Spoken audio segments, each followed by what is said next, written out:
Welcome to the Family Nonsense Podcast, providing personal finance for families.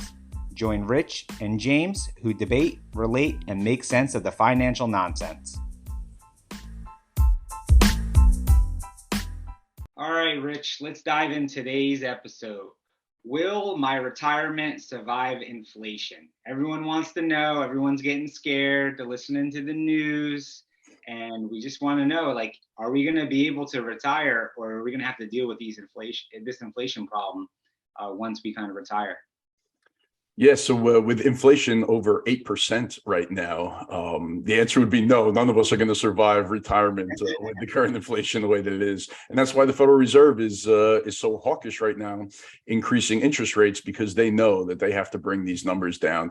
And if you think about it, we went 15 years, almost 20 years, where there's basically no inflation, and the government was able to get away with printing money, and we had a growing economy, and everything was kind of going in the right direction, so people didn't have to worry about it as much. But right now it is top of mind for everybody, and how do you combat inflation? So I work with a lot of people who are retired and have fixed incomes, and for people in that situation, it is very hard right now, right? Even if you had a pension, most pensions, I work with a lot of teachers, right? So if you had a pension, you retired from, say, for example, the New York State teacher retirement system, and you had a pension from them, you really don't get a cost of living increase. There's one written in there, but it's so minuscule that it just makes zero impact, right? So their income is fixed. Now you have Social Security, which has a cost of living increase, and we're about to get a huge one with Social Security, when that resets because of these incredibly high CPI numbers and inflation numbers. So at least you get it on the Social Security piece.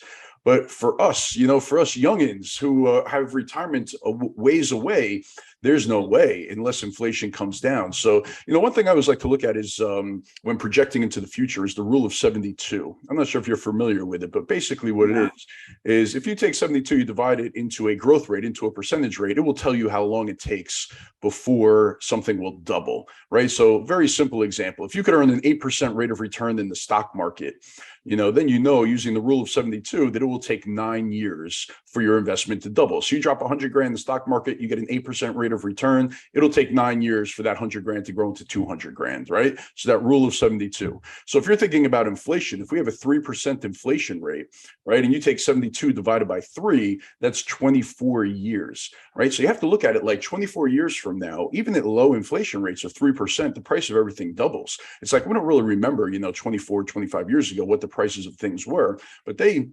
have definitely doubled since then, right? But incomes go along with that. So you have all these different moving parts, and it's you have to be able to invest in things that are going to outpace inflation once you get to retirement, or else you're going to get left behind. And then in retirement, it's tough because you still need your assets to grow, right? So it's great to have fixed costs in retirement. So a mortgage, is something that you just know the price is going to stay the same. That's why I'm a big fan of home ownership. And when you're retired, I don't like the idea of renting in retirement, because then look at what happened to rents over the last year. The rents could explode higher. You could have a landlord who decides to sell a property, and then you got to move. Who wants to move in their 70s and their 80s? So home ownership, I think, is a big part of retirement and keeping up with inflation and having that nice lifestyle. But yeah, you have to invest in things that are going to grow, right? You can't just keep your money in the savings account and hope that you're going to keep pace with inflation, because right now, that's just not the case. So a lot of moving parts when you think about inflation and everything, and you want to be very well diversified, because even with inflation high right now, things haven't performed the way that we thought that they would. So gold has always been touted as a big inflation hedge, but gold has performed, compared to the stock market, it hasn't been as bad. But over the last 12 months, gold hasn't done what we all expected it would do in very high inflationary times, right? Bitcoin did not turn out to be an inflation hedge, right? It turned out to be a real risk asset that's gotten, obliterated. Stock market, over the long term, it's proven that it does outpace inflation. But when you have downturns in the economy, then you're stuck with, down 25% in a year like we currently stand. So it's very hard. You have to be very well diversified and have all those moving pieces. Real estate has held up, but now we're starting to see that roll over a little bit as well. So yeah, it's tough. Yeah, I definitely like how you're talking about just being diverse when it comes to everything you're going to do investing wise, and also expense wise. So having that balance, I think, is a really good way to combat inflation, because you definitely want to invest, right? So we're going to have to still invest, But if we diversify our financial portfolio and try to be somewhat debt free and pay off our house, not have to worry about paying off a mortgage or having to pay rent. So, not having a car bill. So if you deflate why things inflate, it's going to just help you have the peace of mind. So investments are going to do what investments do. So obviously you want to save what you can, and you hope for the best. You make a couple still good decisions along the way. But investments, no matter what you put in there, you're going to have to sit on that, and you're going to have to watch, and you're going to have to squirm for the 25 years or more that you invest. So while you're doing that, you want to be also setting up, some type of other plan, like a backup plan, like being debt free, not having, you want to almost feel like you're retired as you're trying to achieve retirement. So this way you're already living on less, than you need. And you're able to not have to worry about the stocks doing good, about the government giving you your retirement funds. And, you're already living very minimalistic. So that's really just going to help you just live that balance, and you're going to feel retired already before you retire. So I'm not even going to worry about inflation and all that crap, because I'm going to live like I'm retired now, in the sense of I just want to live minimalistic. I don't want to pay on things that are inflated already. So I'm going to try to cut that out.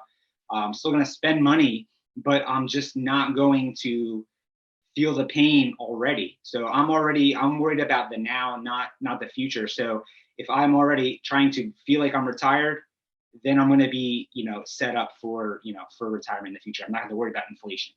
Yeah.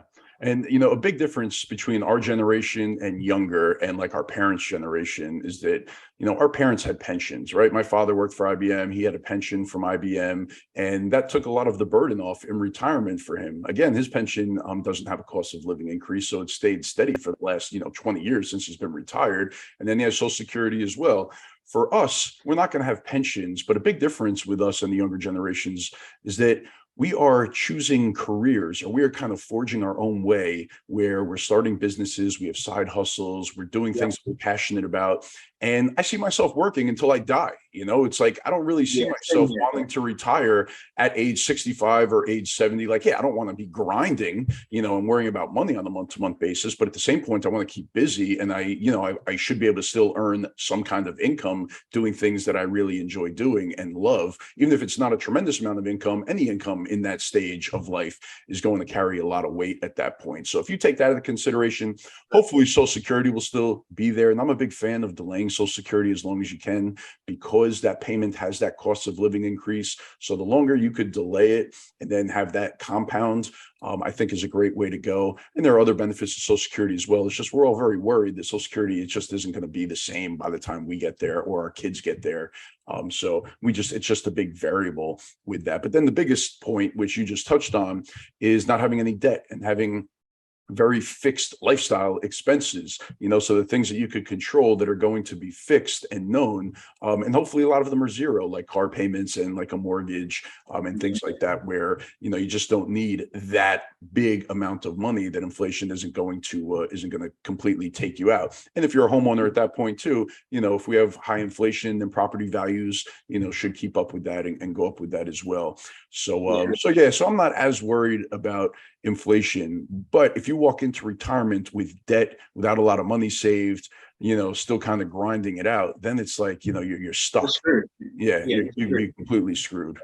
If you're going to live, when you turn 65, if you're going to live the same way that you're living when you're 35 with kids, and you're still going to be having that hustle and bustle, all these payments, keeping up with the Joneses, it's going to be a challenge to retire, even if you do have a good nest egg, because you're limited by your stupidity. So, you have to also just remember, you're going to slow it down a little bit, right? Eventually, you're going to reach your golden years. And you know what? You're also not going to live that long at the end of the day. I mean, the average person, I think about 50% of the people don't even make it past their 70s. So, if we're lucky enough to be the 50% that does make it past our 70s, and even if we do, we're not going to be going on vacation every week. We're not going to be living this fast lifestyle. We're going to slow it down a little bit. So we're going to have a deflated life. As much as I don't want to think like that we're going to die, that we're going to slow down, it's going to be, it's a fact. We can't change that. So we're also not going to have to live off too much. So by having that balance, by doing what Rich is saying, is removing some of the debt, investing still, right, and kind of preparing for that, lowering your means, living off a good lifestyle, you're going to live a balanced life throughout that. So you're not going to have to worry about when you're 80 about running out of money, because you've already been set with that mindset, for decades. So keep that in mind as you live your life, is that you're going to have different goals once you retire. So, and that's also going to change your spending habits. Yeah. And, when I run financial plans for people, it is eye-opening when we look at the 30-year horizon of what like the cost could be, 30 years down the road because of inflation. And typically when I'm running plans, I do use like a 3% inflation number.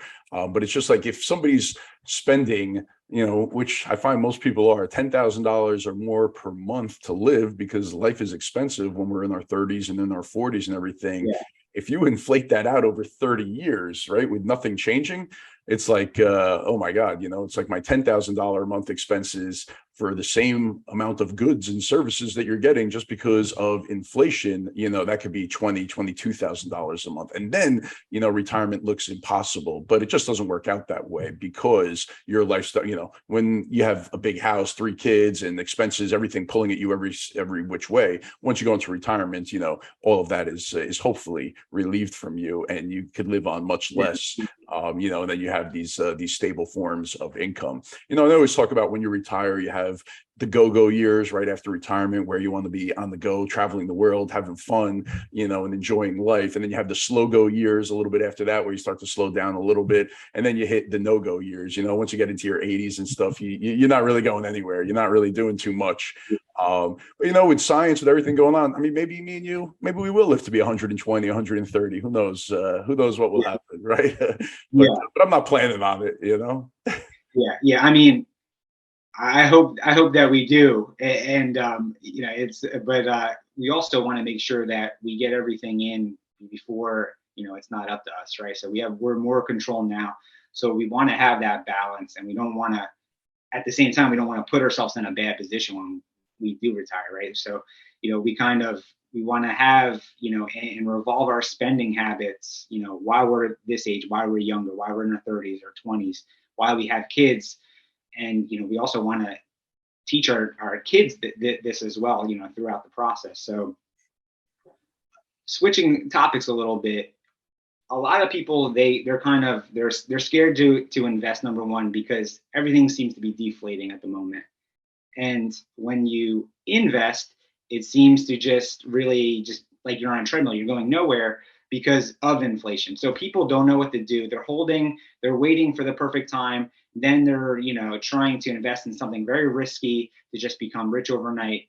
How should people just invest with inflation in mind and just a kind of peace of mind type of retirement?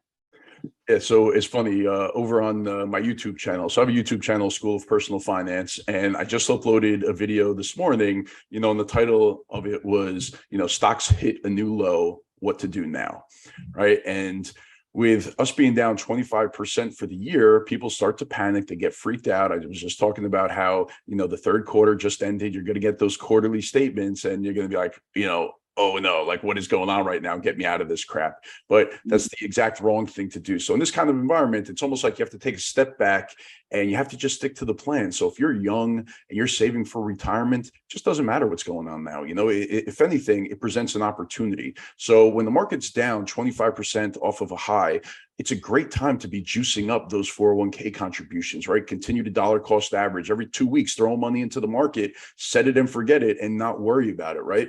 That's the way that you get rich, is over a long time of consistently investing, slow and steady, and not taking, huge risks, huge gambles, and pushing all your chips in things that could fall apart over the next few months. So we have to understand that economies go through cycles, things go up and down, and we had like a 10-year bull run in the stock market where now things look really crappy, and we could be in for a long road of this happening. As long as the Fed is tightening, asset levels are going to come down across the board, and it's going to continue. I don't see a quick rebound to all-time highs in the stock market, but you have to look at it like an opportunity. If we stay down here for the next few years, say that gives you 3 years of maxing out your 401k at these lower levels, and eventually we'll have another cycle. The U.S. economy will grow. Everything will be okay. We're not going to fall apart.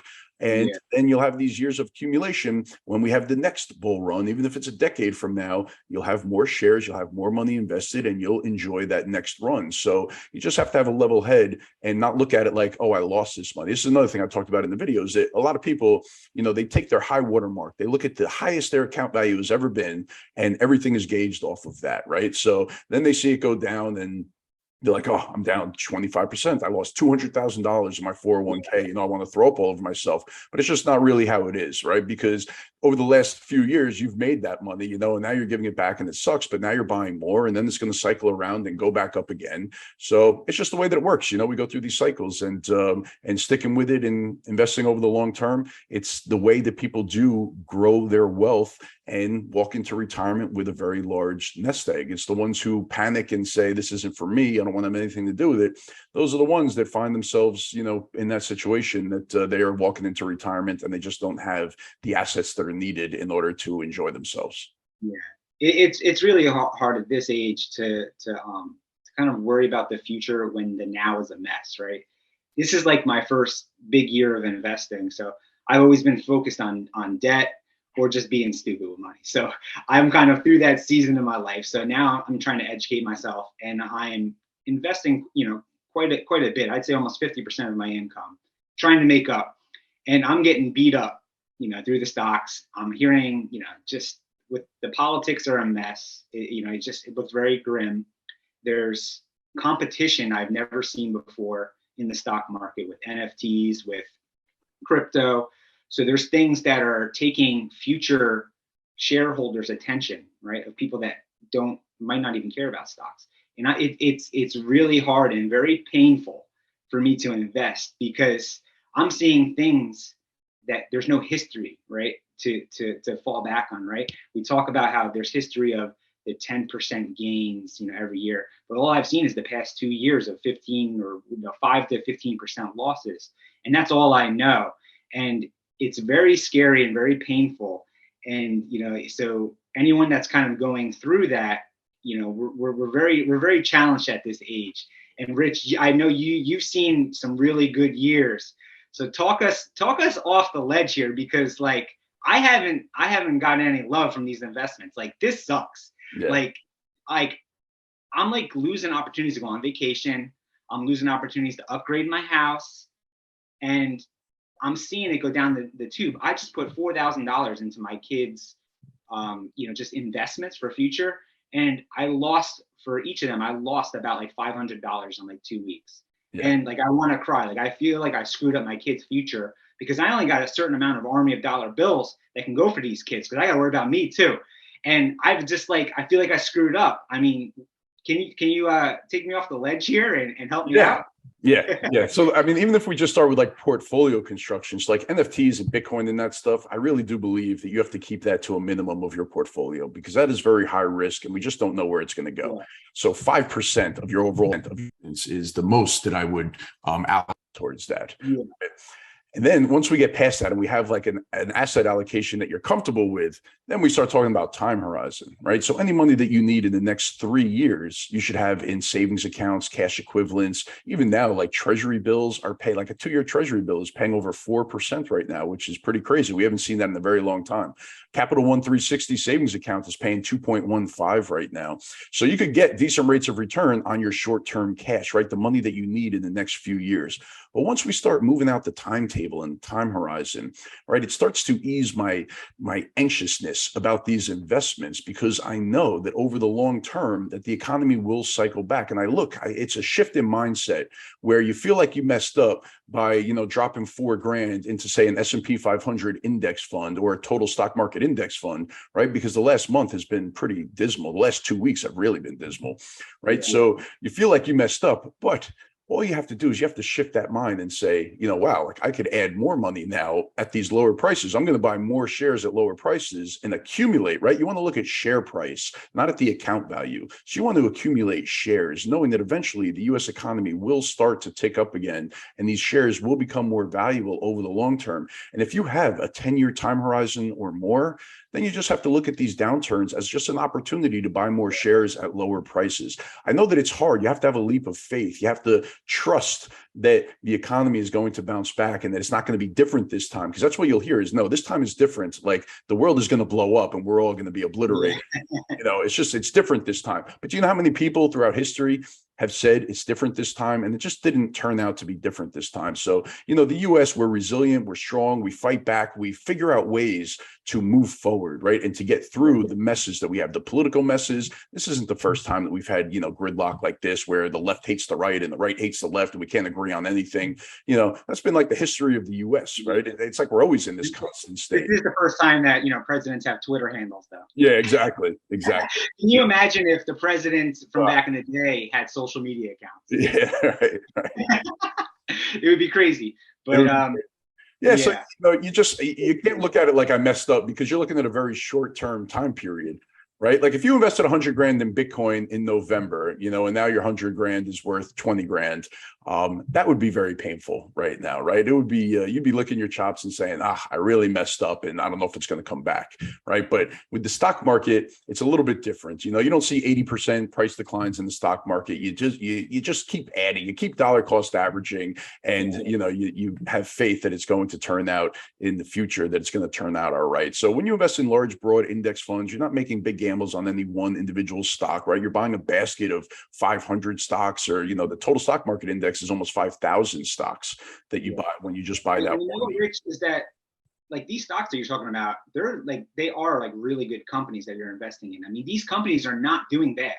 They're growing, right? I mean, like Apple, Google, all them, they're making money hand over fist, but the stocks are just not performing. But these are strong companies. That's when I would really be scared.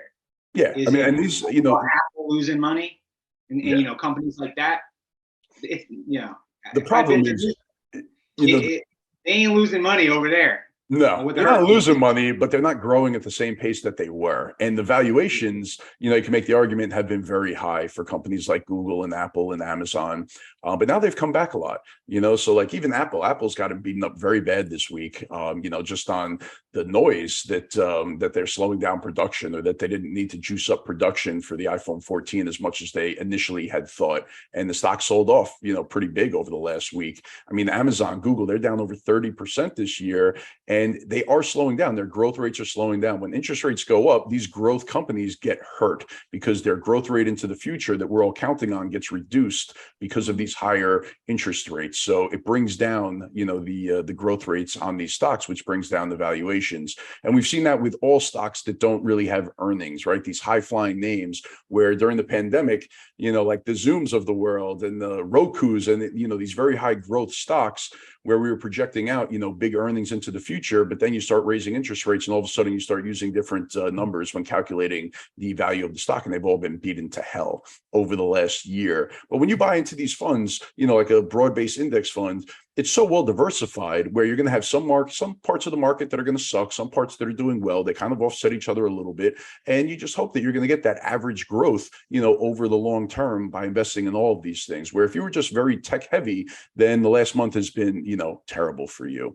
But if you were very tech heavy, over the last 5 or 6 years, then you've been doing awesome. You've been doing great, right? So there's a little bit of rotation to value, to dividend type stocks. But when you buy like a total stock market index, you're encompassing all of that. You're getting some of all of that. And so you're taking less risk, not to say it's not risky, because even like the Vanguard Total Stock Market Index Fund, is down 25% year to date. And that's a big kick in the gut. But But that's just the way that it works. It's like we've seen this before. We'll see it again. We cycle through this. And as you get into retirement, you got to keep those time horizons the same, right? Any money you need in the next 3 years should be in cash, even in retirement, right? And then you have your midterm bucket, right? Where any money you need from years 4 to years 7 are invested a little bit less risky because it doesn't have as long of a time horizon. And then any money that you have, for 10 plus years, you continue investing in the stock market for growth. So you kind of have it out in buckets. And I kind of look at my whole life that way, like even right now, my 1 to 3 year bucket is in cash and cash equivalents. I'm not worried about that. I'm not worried about having to sell things down at these 25% less valuations to create, to continue my lifestyle, right? I have those 3 years safe and secure. And then after that, everything is invested for more growth. So time horizon plays a big part, but you can't beat yourself up over having losses because that's going to happen. It's just a part of the game, and it's a part of investing. It's the risk that you take to get that higher return, to get that reward of being able to average 8% over a 10-year period. But yeah, it sucks when you're going through it, and you start questioning your sanity. And when you lose enough, that's when you say, I'm done, throw in the towel, get me out of this thing, I'm done. And that's usually the exact wrong time to do it, right when things are about to kind of turn and start going up again. So it's hard, psychology, it messes with you, and it plays such a big part of it. And you shouldn't be investing money that you need, that you're not willing to hold for a while and have, take some risk on. If you're losing sleep over your investments right now, then that means that you're probably invested a little bit too heavily and you don't have your emergency fund and your short-term stuff in the place where it needs to be. Yeah. Well, that was good. That was good, Rich. That was like therapy. So no, this is good stuff. Everybody, it's people, there's a lot of people like me that just want to jump off the ledge when it comes to investing. We're running a quicker race, and it should be more of a marathon. And it's good to kind of hear from you to kind of just slow it down a little bit and kind of enjoy how long these investments take, and kind of also educate yourself on the way, and and be consistent. So it's really good. And it's not just stocks, it's like when you think about housing too, like somebody, like say you're a first time home buyer right now and you're out shopping for a house, and, you go ahead and you buy that house because that's where you are in life and you want to purchase a house. I mean, this happened to me, back in 2007. I mean, it was my second place that I bought, but I bought it 2007 at the height of the market.